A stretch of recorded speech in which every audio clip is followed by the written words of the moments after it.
ব্যাংককে এপ্রিলের বিমস্টেক সামিটে সাক্ষাৎ হচ্ছে ইউনূস মোদির। ঢাকা দিল্লি শীর্ষ বৈঠকের সম্ভাবনা। ডিসেম্বরে জাতীয় নির্বাচনের প্রস্তুতি নিচ্ছে কমিশন। সরকার চাইলে সীমিত পরিসরে হতে পারে স্থানীয় সরকারের ভোটও। আমাদেরকে আর্লিয়েস্ট ডেটটা ধরে নিয়েই প্রস্তুতি নিতে হচ্ছে। আমাদের অবস্থান এখনো অপরিবর্তিত। আমরা ডিসেম্বরকে ধরে নিয়েই আমাদের প্রস্তুতি গ্রহণ করছি। অতীতের অভিজ্ঞতায় দেখা গেছে সকল স্থানীয় সরকার নির্বাচন ফেজে করতে গেলে পারে প্রায় 1 বছর সময় লেগে যায়। 2024 সালেও বাংলাদেশে বেড়েছে দুর্নীতির প্রকোপ। লুটপাট আর দুর্নীতিবাজদের তোষণে এই পরিণতি জানালো টিআইবি। আমরা এমন একটি দেশ যারা দুর্নীতির নিয়ন্ত্রণ হারাতে বসেছি। দলীয় রাজনৈতিক নিয়ন্ত্রণের মধ্যে আবদ্ধ ছিল, যার ফলে তাদের উপর অর্পিত দায়িত্ব সেটি পালন করতে পারেনি। আওয়ামী লীগের মদদেই সাগররুনি হত্যাকাণ্ড দাবি মামলার বাদীর। কাল স্বরাষ্ট্র উপদেষ্টার কাছে স্মারকলিপি দেবে ডিআরইউ।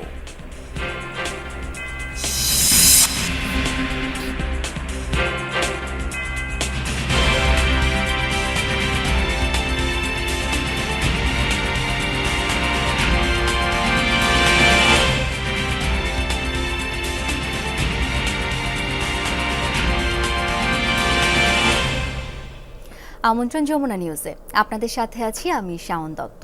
এতক্ষণ শিরোনাম দেখছিলেন।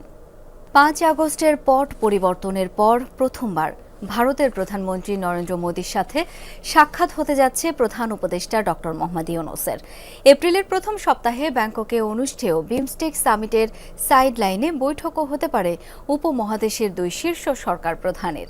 যদিও ঢাকা দিল্লি শীর্ষ বৈঠকের ব্যাপারটি নিশ্চিত করতে পারেননি বিমস্টেক মহাসচিব, তবে দক্ষিণ ও দক্ষিণ পশ্চিম এশিয়ার এই জোট চীন বা পাকিস্তান বিরোধী নয় দাবি করেন সংস্থাটির প্রধান ইন্দ্রমণি পাণ্ডে। বাংলাদেশের 2 প্রতিবেশী ভারত ও মিয়ানমার সহ 7 দেশ নিয়ে 27 বছর আগে গঠিত আঞ্চলিক জোট বিমস্টেক। নেপাল ও ভুটান যুক্ত হলেও এর সদস্য নয় পাকিস্তান।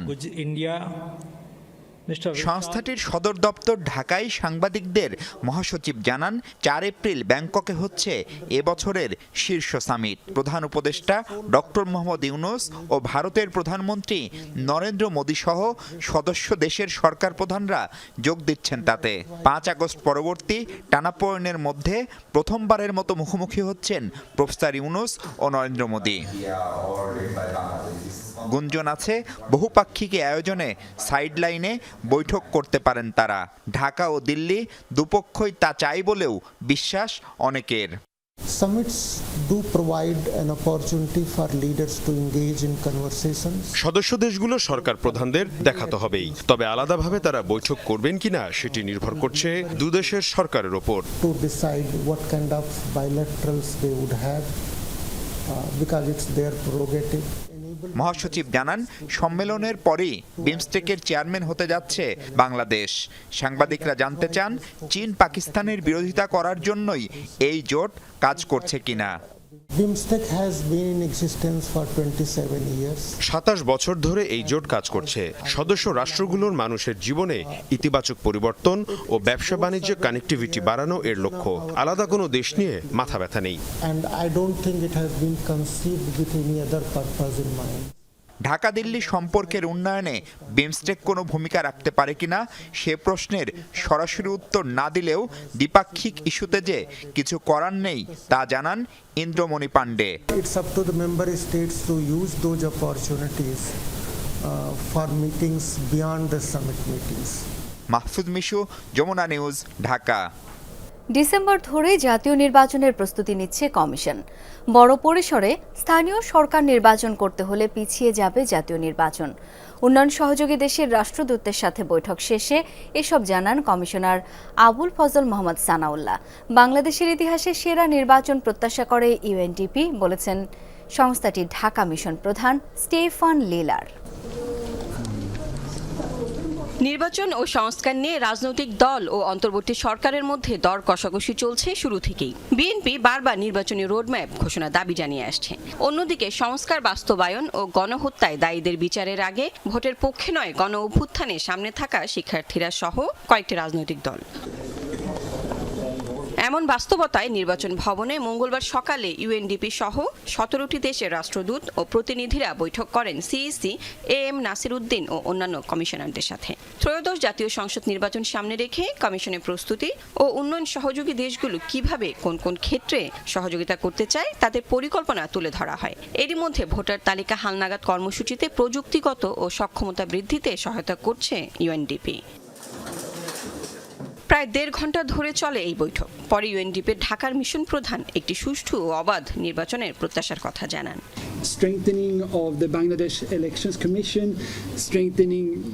নির্বাচন কবে হবে সেটা সরকারের সিদ্ধান্ত। আমরা অবাধ, সুষ্ঠু ও বাংলাদেশের ইতিহাসের সেরা নির্বাচন প্রত্যাশা করি।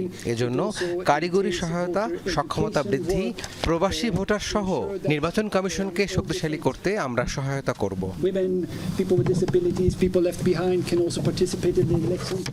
জাতীয় নির্বাচনের আগে স্থানীয় নির্বাচন করতে পক্ষে বিপক্ষে মত আছে। তবে ডিসেম্বর ধরেই জাতীয় নির্বাচনের প্রস্তুতি নিচ্ছে নির্বাচন কমিশন।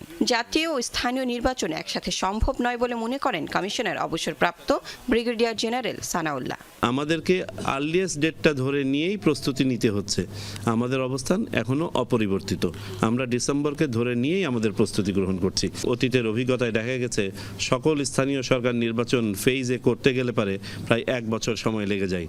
তো এমন অবস্থায় যদি স্থানীয় সরকার নির্বাচন পুরোপুরিভাবে এভাবে করতে হয় তাহলে জাতীয় নির্বাচনের টাইমটা পিছিয়ে যাবে। স্থানীয় সরকার কতটুক হবে, কোন কোন ইনস্টিটিউশনের হবে সেটা তো সিদ্ধান্ত নেবে সরকার। তখন আমরা বলতে পারবো, যদি ওই সিদ্ধান্তটা জানি তখন বলতে পারবো যে এটা জাতীয় নির্বাচনকে প্রভাবিত করবে না করবে না। জানান ভোটার তালিকা হালনাগাদ কার্যক্রম জুন নাগাদ শেষ হবে। তবে ভোটের রোডম্যাপ জানাবে সরকার। এমন কোনো চ্যালেঞ্জ দেখছি না যে ইলেকশন কে ওইভাবে বাধাগ্রস্ত করবে। তবে লাভলি বিথি, যমুনা নিউজ, ঢাকা। 2024 সালে বিশ্বের দুর্নীতিগ্রস্ত দেশগুলোর তালিকায় বাংলাদেশের অবস্থান 14। লুটপাট এবং দুর্নীতিবাজদের তোষণে এই ক্রম অবনতি বলছে ট্রান্সপারেন্সি ইন্টারন্যাশনাল বাংলাদেশ টিআইবি।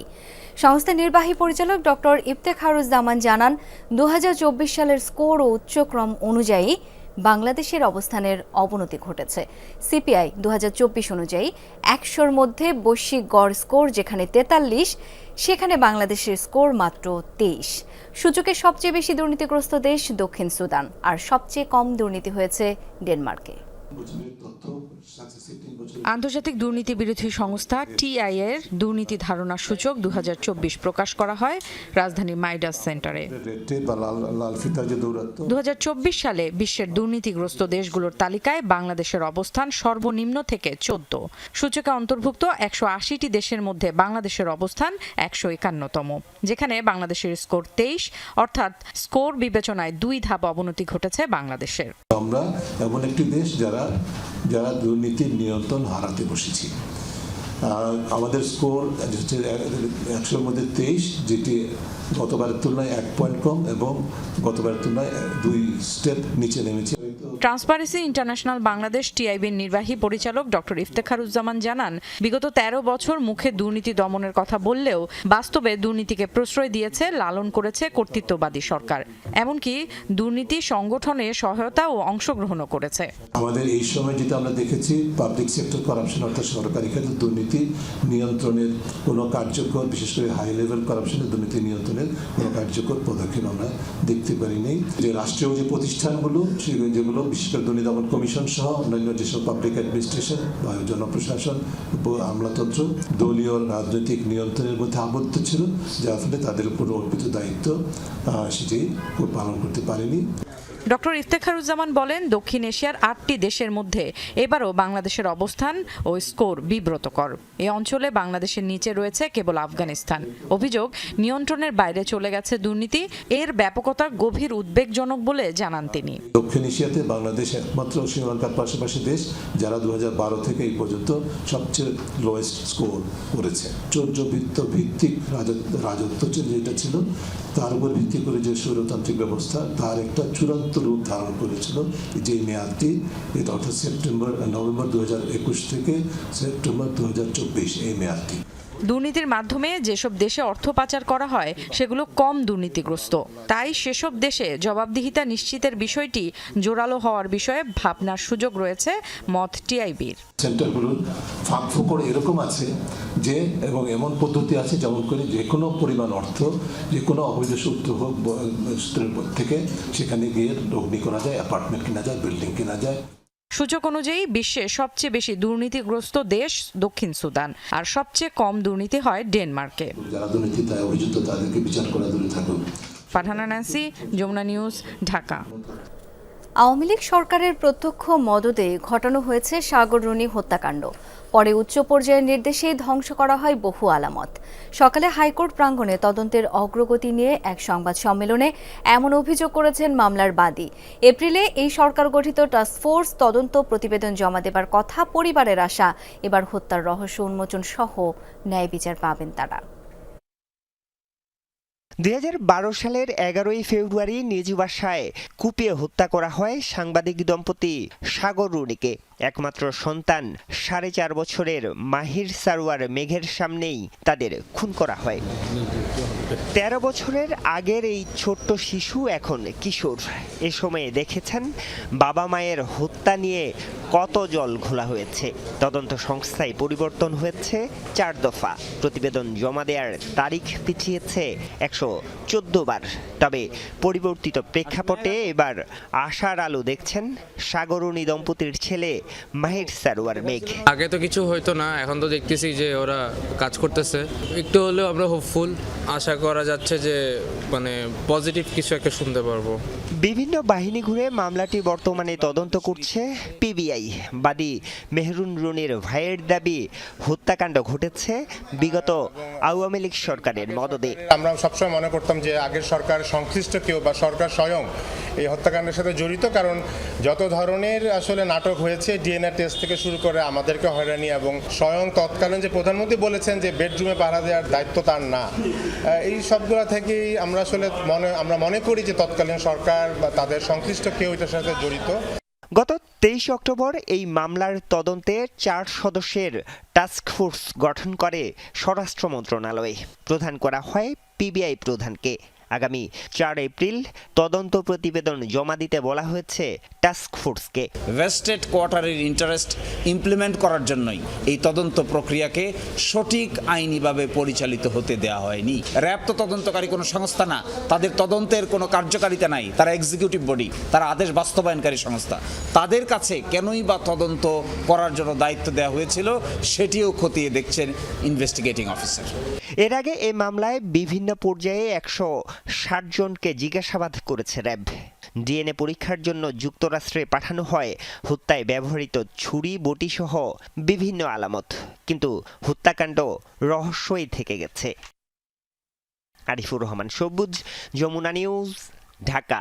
সমসাময়িক ইস্যুতে সচিবালয়ে কথা বলছেন আইন উপদেষ্টা ডক্টর আসিফ নজরুল। আমরা এখন সরাসরি চলে যাচ্ছি তার বক্তব্যে। এটাই সম্পন্ন হয়েছে 2 মাস আগে। তো আমরা কাজ শুরু করেছি 2 মাস আগে। 2 মাস আগে নিয়োগ সম্পন্ন হয়েছে, ধরেন আমরা 1.5 মাস আগে কাজ শুরু করেছি। এত অল্প সময়ের মধ্যে হাজার হাজার মামলা হয়েছে, কারো কারো মতে লাখের উপর মামলা হয়েছে। এগুলি মামলা আইডেন্টিফাই করা খুবই কষ্টকর। তারপরও আমরা এর মধ্যে সারা দেশ থেকে প্রত্যাহারের জন্য 16,429টি মামলার তালিকা করা হয়েছে। 16,429টি মামলার তালিকা করা হয়েছে। তালিকা করার পর প্রত্যেকটা মামলার রেকর্ড ঘেটে আমাদেরকে দেখতে হয় এটা আসলে জেনুইনলি আপনার রাজনৈতিক হয়রানিমূলক গায়েবী মামলা কিনা, নাকি এটা কোন রকম কারচুপি বা অনিয়ম করে ব্যক্তির বিরুদ্ধে ব্যক্তির মামলা ঢুকিয়ে দেওয়া হয়েছে। ব্যক্তির বিরুদ্ধে ব্যক্তি হত্যা মামলা আমি তো প্রত্যাহার করতে পারি না, ঠিক আছে? ফলে প্রতিটা কেস রেকর্ড দেখে কনফার্ম হতে হচ্ছে। তো এই প্রক্রিয়ায় 16,429টি গায়েবী মামলার মধ্যে 1,214টি মামলা আগামী 1 সপ্তাহের মধ্যে প্রত্যাহার করা হবে। একদম এগুলি প্রত্যাহার করা হবে, চূড়ান্ত সিদ্ধান্ত হয়ে গেছে। আপনারা জানেন গেজেট নোটিফিকেশন করতে টাইম লাগে। 53টি মামলা প্রত্যাহার সংক্রান্ত গেজেট নোটিফিকেশন আজকালের মধ্যেই প্রকাশিত হবে, ঠিক আছে? সংখ্যাগুলো বলবো আবার। 16,429টি মামলার তালিকা করা হয়েছে গায়েবী মামলার। এর মধ্যে 1214টি মামলা আগামী এক সপ্তাহের মধ্যে প্রত্যাহার হবে। এই 1214টির মধ্যে 53টি মামলার প্রত্যাহার সংক্রান্ত গেজেট আজকালের মধ্যে প্রকাশিত হবে। এই মামলা